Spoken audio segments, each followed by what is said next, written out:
کہ آپ اپنے دین کے معاملات میں آپ عالم سے مجتہد سے رجوع کریں گے، ٹھیک ہے. اب اس کی ایک شکل وہ ہے جو غیر سیاسی ہے، یعنی وہ فقیہ جس کے پاس سیاسی اتھارٹی نہیں ہے وہ محض فتویٰ دے گا، اور جو اس کی تقلید میں ہونے کا دعویٰ کرتا ہے یا ہوگا وہ اس فتوے پہ اپنی زندگی گزارے گا. دوسرا ہے وہ جو امام خمینی اور ان کے بعد جو آیا، ٹھیک ہے نا، کہ فقیہ جو ہے اس کے پاس ایک سیاسی اتھارٹی بھی ہے، وہ حاکم وقت بھی ہے. تو ایک تو آپ مجھے ان دونوں میں تھوڑا سا فرق بتا دیجئے، اور دوسرا پھر آپ اس فقیہ کی ولایت اور جو ایران کے اندر جو رائج ہے اس پہ کیا آپ کا اپنا کوئی مطالعہ ہے، یا آپ کی ان سے کوئی وابستگی تھی فکری طور پر، یہ نہیں کہ آپ وہاں گئے اور ایک نظریاتی فکری طور پر اگر تھی تو اب اس سے آپ کیسے نکل گئے؟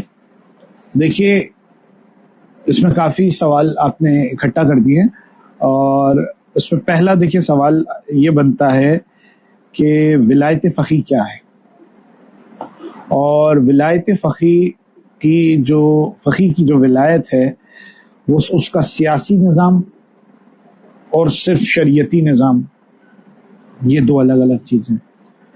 دیکھیے ولایت فقیہ ہم اجتہاد کو ہی نہیں مانتے، وہ تو کلیئر ہو گیا نا. فقیہ ہم اس کو مانتے ہیں، فقیہ ہم اس کو مانتے ہیں جسے اللہ فقیہ لکھے. فقیہ کی ڈیفینیشن ہر چیز اللہ ڈسکرائب کرے گا، اللہ بتائے گا، اللہ کا نمائندہ بتائے گا. 14 معصومین کسی کو فقیہ لکھتے، جناب مسلم کو اگر رجل فقیہ لکھ رہے ہیں، یا جناب حبیب ابن مظاہر کو اگر رجل فقیہ لکھا جا رہا ہے، تو بھائی امام حسین لکھ رہے ہیں فقیہ، اور امام حسین زبان وحی ہیں، وہ امام معصوم ہیں، وہ اتھارٹی رکھتے ہیں، وہ ولایت رکھتے ہیں، وہ الوہیت کے پردے میں ہیں، وہ الوہیت کا ظاہر ہے. تو انہوں نے اگر کسی کو فقیہ لکھا تو اللہ نے اسے فقیہ لکھا. اب آپ کی فقیہ کی ڈیفینیشن پہلے آپ کر لیں گے، فقیہ کی ڈیفینیشن کیا ہے، وہ اس سے ساری چیز. چہل حدیث میں خمینی لکھتے ہیں کہ جس نے 40 حدیثیں یاد کر لی وہ فقیہ ہے. میں 400 حدیثیں سنا دوں گا تو میں کتنے ٹائم فقیہ ہو گیا؟ ابھی تو آپ کو 40 حدیثیں یاد ہیں. ہاں تو پھر آپ فقیہ ہے نا. فقیہ ہو گیا جی. اب جو فقیہ میں یعنی ان کی ڈیفینیشن کے مطابق میں فقیہ اپنے آپ کو نہیں کہوں گا، کیونکہ مجھے مولا نے فقیہ نہیں کہا ہے. ان کی ڈیفینیشن کے مطابق میں فقیہ ہو گیا جی. میں یہ 40 حدیثوں پہ، صرف 40 حدیثوں کا مسئلہ ہے. جب 40 حدیثوں پہ آپ فقیہ ہو گئے، اب آپ آ جائیں ولایت کا منصب، جو کہ ولایت ایک پوری اتھارٹی، پروردگار کی اتھارٹی ہے ولایت، جو اپنی پروردگار اتھارٹی اپنے رسول کو دے رہا ہے، اور رسول کے بعد تیرا معصومین میں آ رہی ہے.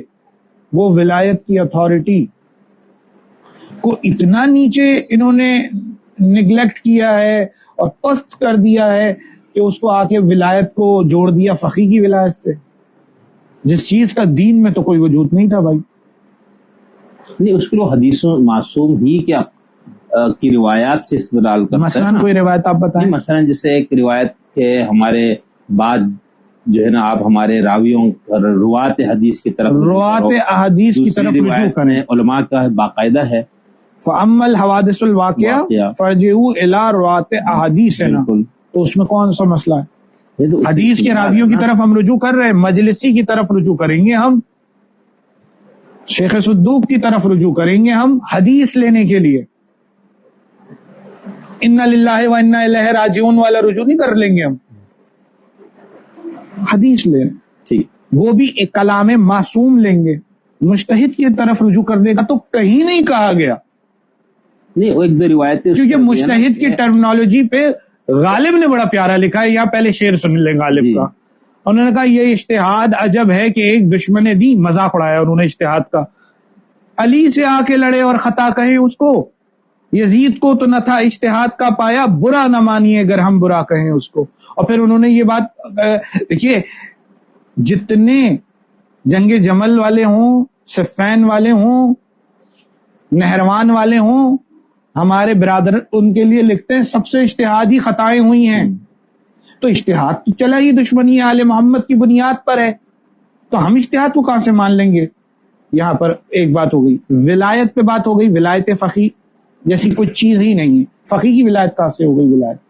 اب آ جائیں آپ کہ ولایت کا مطلب وہ عربی کیونکہ کئی معنوں میں ہوتا ہے، ولایت کا چھوٹا مطلب لے لیا. دیکھیں کنفیوز نہ کریں، دین عربی کیا ہر زبان میں جب لا کی ٹرمنالوجی میں بات ہوگی نا تو پھر لا کے تناظر میں سمجھا جائے گا، ٹھیک ہے. جب ڈاکٹرز کی ٹرمنالوجی آئیں گی تو یعنی ڈاکٹری کے تناظر میں اس کو سمجھا جائے گا.